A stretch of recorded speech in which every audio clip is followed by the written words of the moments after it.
நம்ம அம்மாக்கள் மெட்ரோ தண்ணியை பிடிக்கும் பொழுது மருந்து கலக்கி விட்டுருக்கானா இல்லையா அப்படின்னு பார்த்து பிடி அப்படின்னு சொல்லுறத நம்ம கேள்விப்பட்டிருப்போம். அது என்ன மருந்து கலந்து கொடுத்தாங்க, எதனால அந்த மருந்து கலக்குறாங்க, அதனுடைய வரலாற்று பின்னணி என்ன, அந்த மருந்து அளவுக்கு அதிகமா சேர்ந்துருந்தாங்கன்னா என்ன பிரச்சனைகள்லாம் உண்டாகும். ஸோ இந்த மாதிரி ஏகப்பட்ட விஷயங்கள் நம்ம இந்த வீடியோல பார்த்துடலாம். அதுக்கு முன்னாடி நம்ம சேனலுக்கு புதுசா இருந்தீங்கன்னா சப்ஸ்கிரைப் பண்ணிக்கோங்க. வாங்க வீடியோக்குள்ள போகலாம். 1890களில் இங்கிலாந்துல அளவுக்கு அதிகமான பேர் வந்து என்ன செய்தாங்கன்னா டைபாய்டு மற்றும் காலராவால பாதிக்கப்படுதாங்க. ஸோ இதை ஒரு மருத்துவர் வந்து ஆராய்ச்சி பண்ணி இந்த குடி தண்ணீர்ல அளவுக்கு அதிகமான கிருமிகள் இருக்கிறதுனாலதான் இந்த தொற்று வேகமா பரவுது அப்படிங்கறத கண்டுபிடிக்கிறாரு. கண்டுபிடிச்ச உடனே இதை எப்படியா நம்ம கண்ட்ரோல் பண்ணணும் அப்படின்ட்டு ஸோ அந்த காலத்துல இருந்தது வந்து என்னன்னா குளோரின், தற்பொழுது இருக்கக்கூடிய குளோரின் ஃபார்மா இல்லாம இருந்தது. ஸோ ப்ளீச்சிங் பவுடரை ஓஎஸ்டியில மிக்ஸ் பண்ணுதாங்க. மிக்ஸ் பண்ணி அந்த கிருமிகள் எல்லாத்தையும் கொண்டு அந்த தண்ணியை வீடுகளுக்கு சப்ளை பண்ணுதாங்க. அப்படி குடிக்கும் பொழுது ஒரு சில ஸ்மெல் வந்தாலும் அந்த டைபாய்டு காலராவினுடைய ரேஷியோ வந்து படிப்படியா குறைஞ்சு கம்ப்ளீட்டாகவே டவுன் ஆயிடுச்சு. ஸோ இந்த ப்ராசஸ் எல்லாமே 1897 வந்து இன்ட்ரோடியூஸ் பண்ணிட்டாங்க. ஸோ நம்ம இந்தியாவுக்கு இது எப்போ வந்துச்சு அப்படின்னா 1910 பிரிட்டிஷ்காரங்க தான் நம்ம இந்தியாவுக்கும் கொண்டு வந்திருக்காங்க. ஸோ இந்தியாவிலேயும் 1910 சமயங்கள்ல பயங்கரமான இந்த காலரா இந்த மாதிரி வியாதிகள் வரும். ஸோ அப்போ அந்த மெத்தடை நம்ம இந்தியாவில் இன்ட்ரோடியூஸ் பண்ணாங்க. அதுக்கப்புறம் இந்தியா சுதந்திரம் அடைஞ்ச உடனே இதுக்கு தனியாகவே பப்ளிக் ஹெல்த் இன்ஜினியரிங் டிபார்ட்மெண்ட் அப்படின்னு ஒன்று வச்சு அவங்க மூலமா இந்த திட்டத்தை வந்து என்னன்னா செயல்படுத்திட்டு இருக்காங்க. இந்த குளோரின் அப்படிங்கிறது இயற்கையாகவே வாயு தன்மை உடையது. அந்த வாயு தன்மை உடையதை எப்படி இதுல தண்ணியில மிக்ஸ் பண்ணாங்க அப்படின்னா கால்சியம் ஆக்சி குளோரைடு அப்படின்னு அழைக்கப்படக்கூடிய ப்ளீச்சிங் பவுடர் ஃபார்ம்ல தான் அதை வந்து என்ன செய்யறாங்க, தண்ணியில மிக்ஸ் பண்ணுறாங்க. ஸோ அப்படி மிக்ஸ் பண்ணும் பொழுது இந்த CaO, Cl2 அப்படிங்கக்கூடிய கால்சியம் ஆக்சி குளோரைடுல ஸோ ஒரு குறிப்பிட்ட சதவீதம் 20-30% குளோரின் இருக்கும். ஸோ அந்த ரேஷியோ படி என்ன செய்வாங்கன்னா ஓஎஸ்டி ஆப்ரேட்டர்ஸ் வந்து எவரிடே வந்து இந்த தண்ணியில மிக்ஸ் பண்ணி நமக்கு கிருமிகளை கொண்டு நமக்கு சப்ளை பண்ணுறாங்க. அதனாலதான் அந்த மருந்து கலந்த தண்ணியில அந்த குளோரின் ஸ்மெல் வந்து வருது. சரி, வீட்டுக்கு வரக்கூடிய தண்ணீர் வந்து ஏன் அந்த குளோரின் வாடை அடிக்கு அப்படின்னா இன்னும் குளோரின் வந்து இருக்கும்.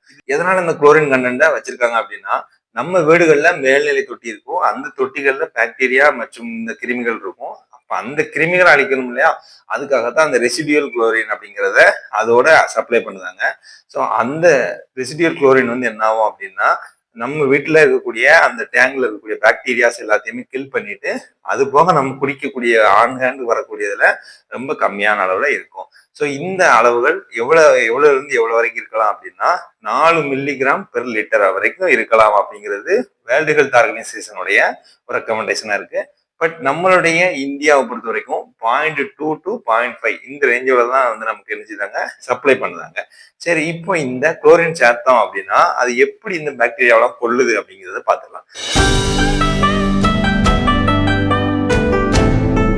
ஸோ இப்போ நம்ம குளோரின் அந்த CaO, Cl2 இருக்கு இல்லையா, அந்த இதை பிளஸ் H2O வாட்டரோட சேர்த்தீங்க அப்படின்னா ஹைப்போக்ளோரஸ் ஆசிட் அப்படிங்கிற ஒரு ஆசிடை வந்து என்னன்னா இது வந்து உருவாக்கும். அந்த ஆசிட் வந்து பாக்டீரியாவுடைய ஆர்என்ஏவை டைரக்டா டிஎன்ஏவையும் ஆர்என்ஏவையும் டைரக்டா அஃபெக்ட் பண்ணி அந்த என்சைமை சிதைச்சு பாக்டீரியாவை மேலும் வளர விடாம கொல்லுது அப்படிங்கிறதுதான் ஸோ ஜென்ரல் சயின்டிபிக்கா ப்ரூஃப் பண்ணப்பட்ட ஒன்னா வந்து இருக்கு. சரி, இப்போ இந்த குளோரின் அளவுக்கு அதிகமா இருக்கு அப்படிங்கிறத நம்ம எப்படி கண்டுபிடிக்காங்க அப்படின்னு கேட்டீங்கன்னா டிபிடி அப்படின்னு ஒரு கிட் இருக்கு. அந்த கிட் என்ன அப்படின்னா டையத்தில் பெனிலமைன் அப்படிங்கிற ஒரு கெமிக்கல் அதுல இருக்கும். ஸோ இந்த கெமிக்கல் குளோரினோட ரியாக்ட் பண்ணும் பொழுது அது இளஞ்சிவப்பு நிறங்கள்ல 3 விதமா வந்து காட்சியளிக்கும். ஸோ நார்மலா அந்த 0.2 அந்த ரேஞ்சில் இருந்ததுன்னா ரொம்ப மைல்டு கலரா இருக்கும், இளஞ்சிவப்பா. ஸோ கொஞ்சம் 0.5 அந்த ரேஞ்சில் இருக்கு அப்படின்னா லைட் ஒரு மீடியம் கலரா இருந்திருக்கும். எப்போ 4 mgக்கு மேல இருக்கு அப்படின்னா அது வந்து ஒரு டார்க் பிங்கா இருக்கும். அந்த டார்க் பிங்கா இருந்ததுன்னா அந்த தண்ணியை வந்து நம்ம என்ன செய்ய முடியாது, டைரக்டா கன்சியூம் பண்ண முடியாது. சரி, இப்போ இந்த அளவுக்கு அதிகமான தண்ணியை நம்ம கன்சியூம் பண்றோம் அப்படின்னா அதுல இருந்து பிரச்சனை இருக்கா அப்படின்னா ஸோ லாங் டேர்மா பார்க்கும் பொழுது அது கேன்சர் மற்றும் இந்த கிட்னி ப்ராப்ளம் இந்த மாதிரி விஷயங்களை கொண்டு போகும் அப்படின்னு சொல்றாங்க. ஆனா வரலாற்று பின்னணியில இது நாள் வரைக்கும் அப்படி ஒரு கேசஸ் வந்து பதிவாகல அப்படிங்கிறது தான் ஒரு உண்மையான ஒரு தகவலா வந்து இருக்கு.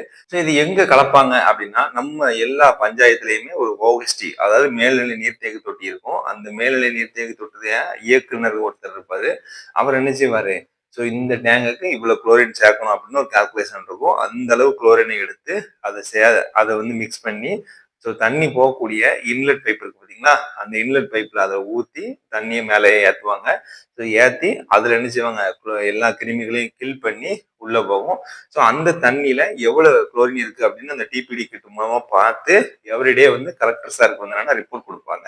ஸோ இப்போ இந்த மாதிரி தான் என்ன அப்படின்னா நம்மளுடைய டோட்டல் மெட்ரோபாலிட்டிசன் வாட்டர் சிஸ்டம் எல்லாமே ரன் ஆகிட்டு இருக்கு அப்படிங்கிறது உங்களுக்கு தெரிஞ்சிருக்கும். ஸோ இந்த வீடியோ நிறைய பயனுள்ள தகவலை உங்களுக்கு கொடுத்துருக்கோம் அப்படின்னு நான் நம்புறேன். இது போல ஏகப்பட்ட வீடியோக்கள் வேணும் அப்படின்னா நம்ம சேனலை தொடர்ந்து ஃபாலோ பண்ணுங்க, சப்ஸ்கிரைப் பண்ணுங்க. நன்றி, வணக்கம்.